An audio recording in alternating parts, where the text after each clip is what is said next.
mirá que quilombo. Lo pasaste a ver al juez y le dijiste, vos procesámelo a Santoro, a Stornelli, a todos.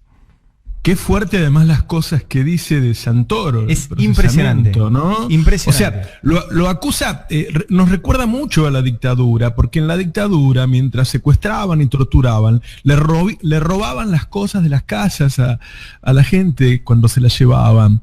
Y acá Santoro, mientras formaba parte del lawfare, como protagonista de Clarín, el periodista, él y la nata, seguramente adelante, cada uno desde su lugar, mientras tanto robaba.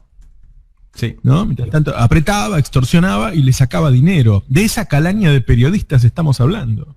Uh-huh. Sí, muy sí, fuerte, sí, no, le dedica, hace un punteo, arranca así: por las razones expuestas, ahora se impone ampliar el procesamiento de Daniel Santoro, pues se corroboró la utilización de publicaciones periodísticas de Daniel Santoro para amenazar y exigir dinero. Así arranca. Su participación y aporte concreto a numerosas operaciones que la organización de espionaje ilegal desarrolló con conocimiento de la importancia de su contribución para el avance de las mismas. La participación de Santoro en al menos una coacción y una extorsión. Y sigue, o sea, tiene, para que llegue hasta el final, 17 puntos por los cuales se amplía el procesamiento de Santoro, y dice: todas estas acciones exceden el trabajo periodístico y el de cualquier profesión. O sea, Santoro, desde Clarín, se dedicó a ser parte de una organización paraestatal dedicada al espionaje ilegal. O sea, es una... Por eso hay que entender que el bloqueo que hacen a la reforma judicial no tiene que ver con los procesos de Cristina, tiene que ver con los procesos de la gente de Juntos por el Cambio, del Grupo Clarín y otros periodistas. Ese es el problema de ellos. Claro. No, y además, no los juicios de Cristina, que ya están en juicio oral y ya no dependen de estos jueces que estamos discutiendo. Claro. No, y además yo quiero insistir con algo que lo hemos dicho muchas veces. Santoro no actuaba solo. O sea, Santoro no publicó estas extorsiones en un blog. Santoro publicó estas extorsiones en Clarín. Exactamente. Y en Clarín no se publica una tapa y una extorsión y un apriete y una persecución sin la orden política de los dueños, o sea, de Héctor Mañeto, de sus socios, de los editores de Clarín. O sea, no, eso pasa muchos filtros antes de publicarse. Bueno, por eso también toda la sociedad debe comprender que no se puede permitir que un medio de comunicación sea tan grande. El otro día me decía un empresario que por los 75 años de Clarín le pedían 10 millones de pesos. 10 millones de pesos para una publicidad. Y que para él era mucho porque estaba en crisis. Pero me dice: voy a pedir la guita prestada, la voy a conseguir, porque si a estos tipos le digo que no, me hacen mierda. Claro. Te estoy hablando de una venta de una publicidad, no del nivel de... Sí. Ese es el miedo que se le tiene a Clarín. A mí me han contado lo mismo empresas que publicitaban en Clarín y publicitaban en otros medios. Y que Clarín les decía, en otros medios no. Decía, claro. No, pero yo le vendo... Era una empresa que vendía electrodomésticos. Dice: yo le vendo electrodomésticos a los lectores de Clarín y a los lectores de Tiempo Argentino, por ejemplo, un diario de papel. Dice: no, si pones en Tiempo Argentino, no pones en Clarín. Y no era solo que no iba a poder publicitar en Clarín, era que al otro día además Clarín le iba a sacar una nota diciendo: los televisores que vende vienen fallados, o se robó algo. Así es, así es. Es una máquina de extorsionar constante. Bueno, ahí es donde hay que entender entonces en qué consiste esta sociedad entre los intereses de Estados Unidos y de la élite argentina, ¿no? Y cómo se ponen de acuerdo para las cosas más importantes, como es voltear un gobierno o perseguirlo, hasta la que para nosotros, por ahí nosotros no somos personas que estemos pensando en el dinero, pero para hacer estos pequeños robos, ¿no? Extorsiones, distintas formas de conseguir dinero de manera ilegal. Hasta ahí llegaron.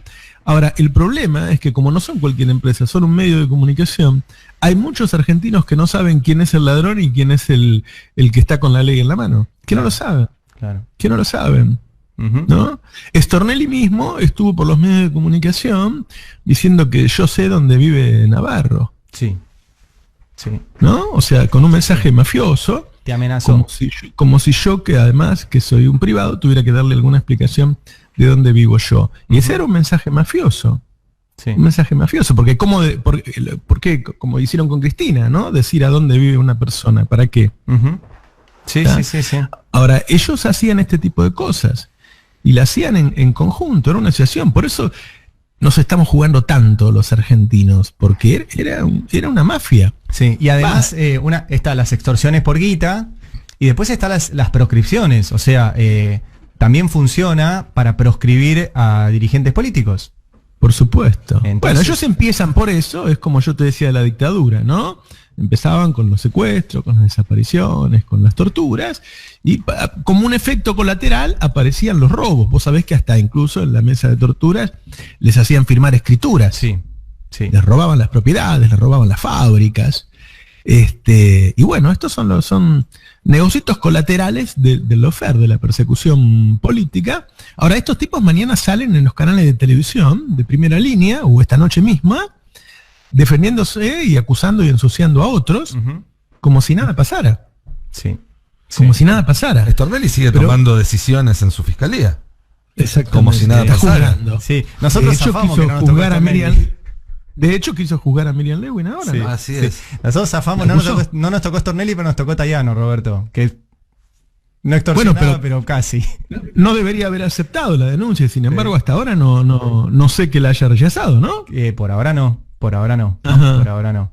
Y hasta donde tengo entendido, recién Nico me informaba, que es el que sigue el Congreso, Waldo Boll sigue siendo presidente de la Comisión de Libertad de Expresión. Bueno, yo agradezco y reconozco a la Cámara de Diputados que haya sacado ese comunicado, solidarizándose o repudiando el hecho de la persecución hacia los periodistas del Destape. Pero la verdad que les reclamo un poco más. Les reclamo que se hagan cargo y saquen a ese hombre de la titularidad de la Comisión de Libertad de Expresión, a Waldo Wolf, que primero nos acusó, pidió cárcel de 6 años para nosotros y después se asustó y lo desmintió por tuit. Sí.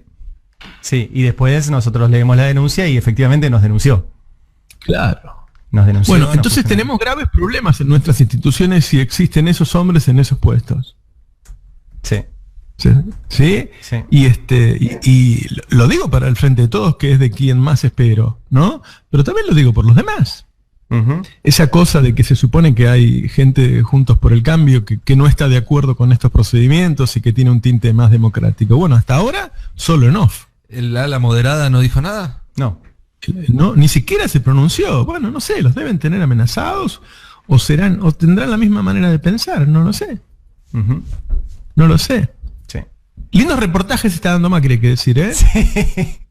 Sí. Son un logro que ha logrado lograr. Es un logro que ha logrado lograr. Yo lo que espero ahora es que dé algún... A ver, yo no pido un reportaje con un medio crítico. Ya a esta altura del partido me resigné.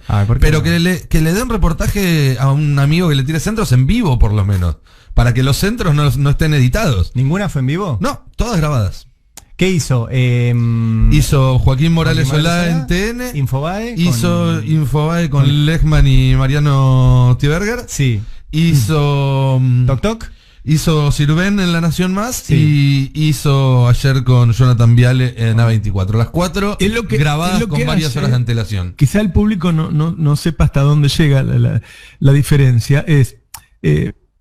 Primero, si hay alguna pregunta que no le gusta, él la puede editar y que eso no salga al aire. Si hay alguna respuesta que él cree que no le salió bien, puede pedir volver a grabarla.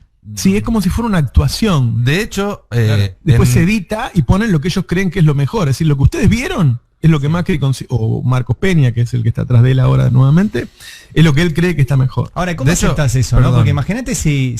El periodista que acepta eso es una vergüenza. Claro. Pero en la entrevista con Infobae, que es la menos, obsecuente de todas, en un momento cuando le hacen un par de repreguntas, Macri dice, y esto sale en el video, ¿no tenés otra pregunta?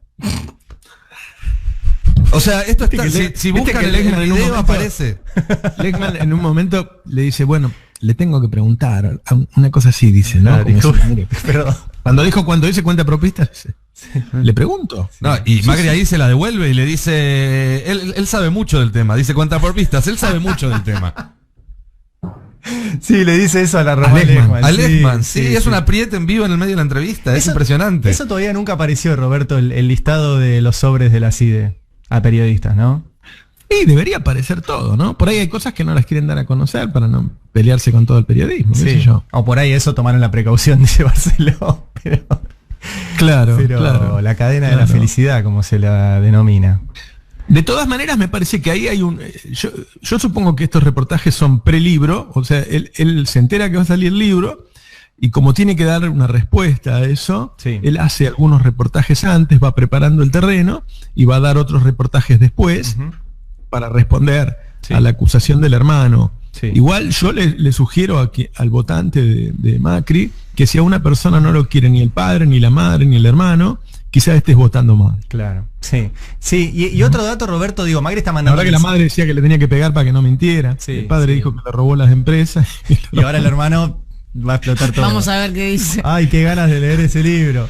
Nos leemos encima. Sí, te iba a contar, Roberto, igual lo publicamos bien tempranito en el Destape. Este concepto que nosotros siempre planteamos yo creo que estamos medio solos en esto, pero decir, el lofer sigue. ¿Por qué? Porque los personajes siguen todos en su lugar, excepto en la AFI. O sea, la AFI fue intervenida, se está haciendo un gran laburo ahí, pero todos los personajes siguen ahí. Y en estas entrevistas, Macri repitió varias veces un ataque contra la fiscala Gabriela Boquín, que es la fiscala del caso Correo, la que frenó la condonación de la deuda de la familia Macri con el Estado. Y eso tiene consecuencias. Lo que pasó apenas Macri la nombró es que el procurador interino, Eduardo Casal, que sigue en el cargo, o sea, el tipo que protege a Stornelli, y volvemos al inicio de la charla, el tipo que protege a Stornelli, que Stornelli ya está procesado por al menos 8 casos y ahora más de espionaje ilegal, es protegido por Casal. Macri nombra a la fiscal Boquín en una entrevista y el tipo le reimpulsa el sumario administrativo contra Boquín,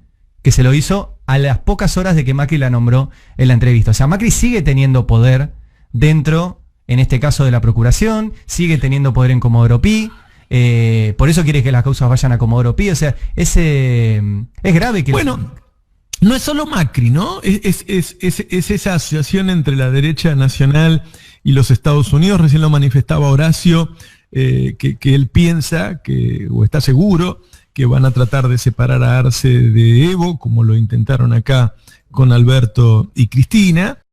Y a mí me parece que hoy, con la poca densidad que tienen las democracias, quien accede a la presidencia compite en el poder con estas élites, obviamente que ha sucedido siempre en la historia, pero con mayor o menor preponderancia de la élite. Me parece que este es un momento en que de alguna manera cogobernás con ellos, ¿no? Sí. Y a mí me parece que se nota eso, que se nota claramente que, hablemos de Alberto en particular, tiene que luchar, además de con todos los problemas que tiene, además de con la herencia, además de que con el coronavirus, con esa competencia de los poderes fácticos que tratan de hacerle una zancadilla todo el tiempo, ¿no? O de doblarle el brazo en algunos casos. Me parece que se ve claramente eso. Digo, personas que estén ahora rasgándose las vestiduras por la cantidad de fallecimientos, cuando ellos mandaron a la gente a contagiarse, porque Khan lo dijo desde un principio,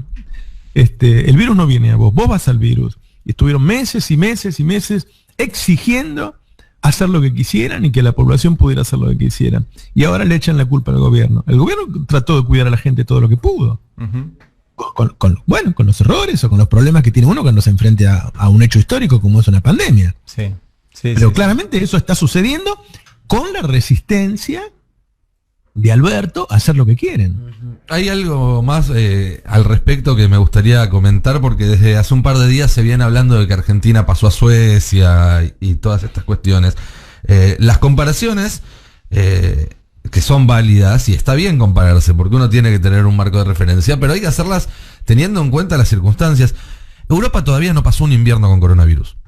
Esto es algo que se pasa por alto.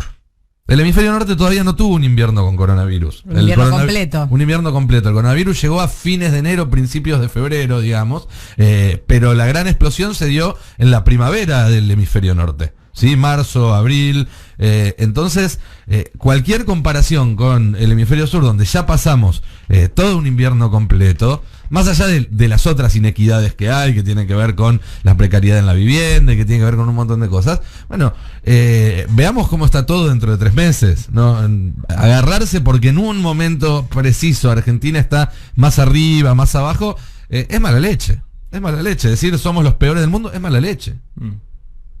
Sí, sin duda hay que ver cuando termine el partido, ¿no? Cuando esto se calme, habrá que hacer esa comparación, sacar esas cuentas y Y me parece también que hay que tomar en cuenta en qué país, ¿no? ¿En qué país? En un país endeudado, en un país en el que no tenías nada, en el que se había eliminado el Ministerio de Salud, con esa escasez de recursos, como cualquiera de nosotros que se enferma. Y es igualmente tratado. Claro. A veces me dan a mí estadísticas. El otro día leía una estadística sobre operaciones del corazón donde el 18 y pico % de las personas se moría. Y yo pregunto y me dicen, no, bueno, esos son hospitales de Latinoamérica. Digo, y en una clínica en Argentina, entre el 0 y el 1%. Digo, pero vos me estás diciendo que ante la misma situación, sí.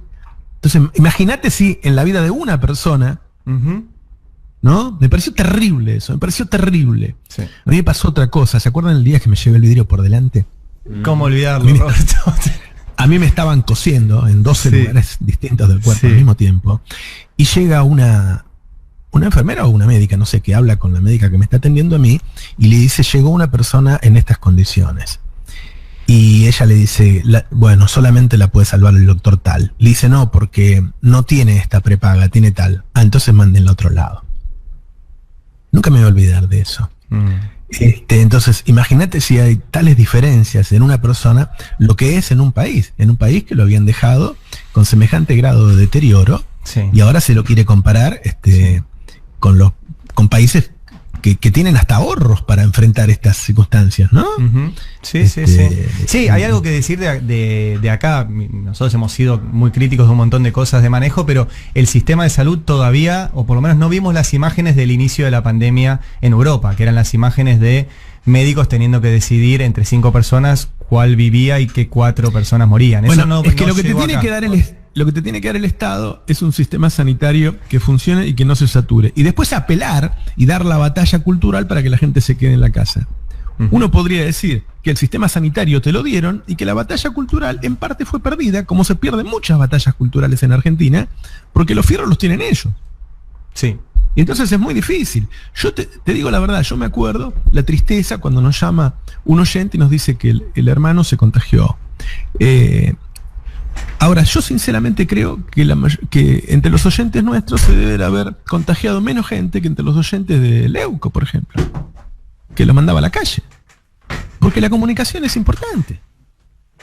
Entonces, bueno, totalmente. Eso, el gobierno no te puede poner con una pulsera, ¿no?, electrónica que no pueda salir de la casa. Bueno, eso hace China, pero imagínate si quisieran hacerlo acá. Claro. Sí. Eso ya depende de nosotros y del cuidado que haya. Yo sigo viendo. El otro día hablé con Dolores, la señora que trabaja en casa hace más de 20 años y a la que no veo desde 13 de marzo, claro, ¿no?, que está en su casa. Sí. Y siempre le pregunto, ¿te estás cuidando? Sí, Roberto, sí, acá. Me dice, toda la familia, todos los vecinos nos cuidamos, estamos organizados. Se cuidan mucho. Se cuidan mucho. ¿Viste? Como otro botarate fanfarronea, mirá, acá estoy, nos estamos divirtiendo. Y ellos se cuidan mucho en el barrio. Sí. Entonces, bueno, hay gente que lo ha tomado de una manera y gente que lo ha tomado de otra. El Estado no, hasta ahí llega el Estado. ¿Qué va a hacer? Sí. ¿No? Sí, me parece que haber puesto el sistema sanitario en esta situación es un buen logro. Roberto.